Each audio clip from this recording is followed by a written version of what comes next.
Good morning, everybody. So today I want to talk about why it's more important than ever to hire, if you're looking to buy or sell real estate, to hire an agent that is local to the area or an area expert. They don't have to be local, but if they're an expert in that area, why that's important.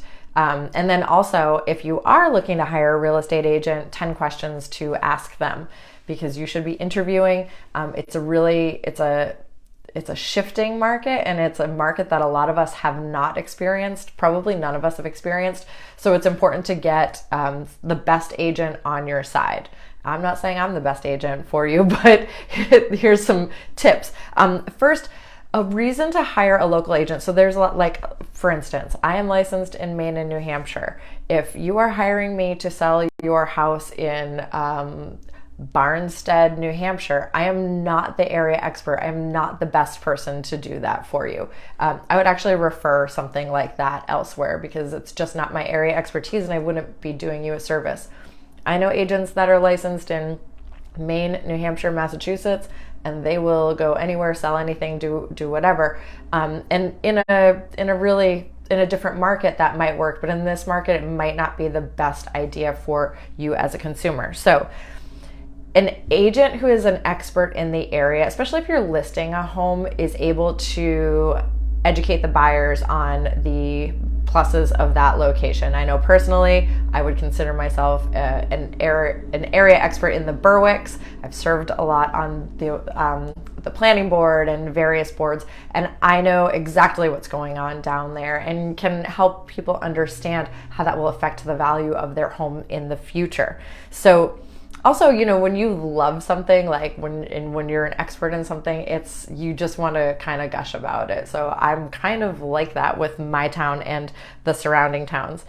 Also, I find that people that are an expert in the area they're listing in are much better at pricing in those areas. When I go to Portsmouth, for instance, I wouldn't be able to price a 3-bedroom, 2.5-bath house in Portsmouth right now. I know exactly what that's worth in Berwick right now. South Berwick, North Berwick, Lebanon, maybe not as much Lebanon, but the Berwicks for sure. So that's just a couple of reasons to hire an expert. The other is, actually yesterday is a really great example of this. I actually had a potential seller in South Berwick give me a call. She might be watching this, so I'm talking about you. You know who you are. She gave me a call and she's like, hey, we don't have to sell, but we might be looking to sell. If you run across this type of house or this type of house, this is what we're looking for. Lo and behold, I know somebody who's looking to move to South Berwick, who's looking for the type of house she owns, and she's looking for the type of house they own. So I'm going to be having some conversations today.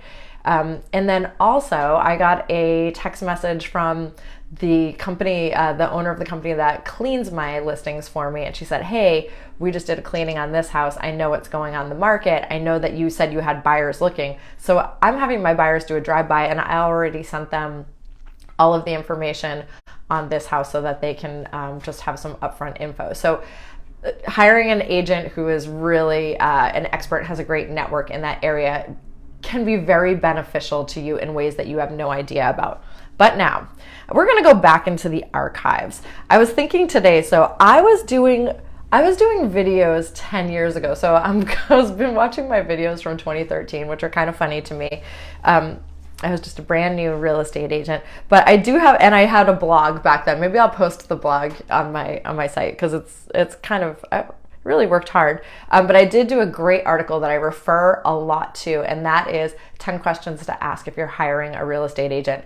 So many people do not ask any questions. So many people call, they get a CMA, they don't ask it. They ask, how much do you charge to list my house? And that's it. And they just kind of go off and hire somebody without really putting thought into it. Now, some people do a lot of interviews and ask a lot of questions, and that is typically a good idea. So number one, how long have you been in the business? As the market gets better, as we saw during COVID, we get more newly licensed agents that don't have a lot of experience in the market, particularly this market we're in now, which is a difficult market. Those brand newly licensed agents just don't have the experience navigating this type of market. Do you primarily work with buyers or sellers? I know personally, the last I heard, 78% of my business was listing. So I am a better listing agent. Some people are much better at working with buyers. There are different skill sets. What do you do that sets you apart from other listing agents? So some people, list your house on MLS. They've got all kinds of things that they do in particular. We all have our own little marketing plans. I know personally, I offer a lot of different services than what you would typically find, but everybody does things differently, and it's good to know what services the agent that you are interviewing and potentially hiring offers. And that could be anything from cleanings to staging to photography. It's also like, are they charging you for that, or do they pay for that? Are they charging you at the end for that, or do they pay for that? So again, this is kind of on the same lines, is where do you spend your marketing dollars and how much success have you had with those particular methods? So some people just put it on MLS and then it gets automatically fed to Zillow and Realtor and all those other programs. But some people go above and beyond and do other marketing things, especially if you're looking at selling luxury or subdivision or something like that. There's a lot more marketing that's involved in that. How much do you charge? Selling your house, the commission part of it is your largest expense. So ask how much they charge and how that is broken down if you're interested. Along those lines, what will my net proceeds be? So an agent should be able to break that down for you and show you very close to what you'll be walking away from your transaction with. Will you be at all of my showings? This is a good one. So again, only about 20% of my business is working with buyers, and I'm always surprised when I've been booking a lot of showings lately. I haven't seen a listing agent at any of my showings. I'm the only listing agent that I'm seeing at my showings. So I do go to all of my showings because they're all within 20 minutes of my house. It's important to me to be able to go and educate the buyers on the property, the location, what's going on in the town, and answer any questions that they have.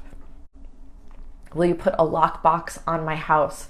A lockbox is sometimes used so that agents can let buyers' agents in case they can't be there. It's also sometimes used if people lose keys. Or in my instance, I changed my winter coat one stinking day, and the key to one of my listings was in my coat that was at my house, and I was in Elliott at my listing. So that didn't work out too well for me, and it would have been really nice to have a lockbox on that house. So sometimes they're used just for that, for agents like me. How and when will I get feedback from showings? This is a question that a lot of people don't think about until they're in the throes of having their home having their home shown. So I use a service, and a lot of us use a service called Showing Time. And that service in particular will basically harass a buyer's agent to provide feedback, and then that feedback we can automatically forward to our sellers, and that makes it very easy. Sometimes we have to harass them ourselves, but it's important that sellers get feedback, and you want to know when to expect it. Do you get it right away? Since I'm at every showing, I am texting or calling or emailing my clients as soon as I'm locking their door, letting them know, hey, door's locked, we're done, here's the feedback, here's what I perceived, or here's the feedback that I heard. And they like that. And then I forward them the feedback from the actual agent. And then the last of my 10 questions is, will you have open houses? This is one of those ones I let my clients decide if they want an open house or not.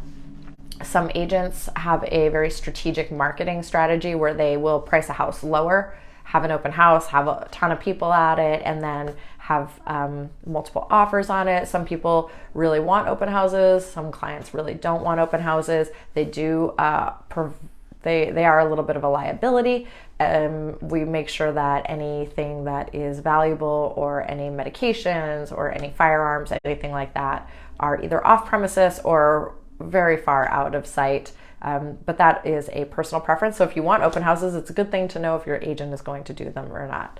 If you have any questions about buying or selling, particularly in Southern Maine, please feel free to send me a message. If you're watching this on YouTube, all of my contact information is below. If you're watching this on Facebook Live, you can hit the message button, ask me a question. I love to discuss. If you're out there, if you're like, hey, I might want to sell my house, but I don't know, send me a message or give me a call. I love talking to people and kind of getting an idea of what could possibly be out there, and I might be able to hook you up with somebody, because I get people calling me all the time with that. You guys have a great day.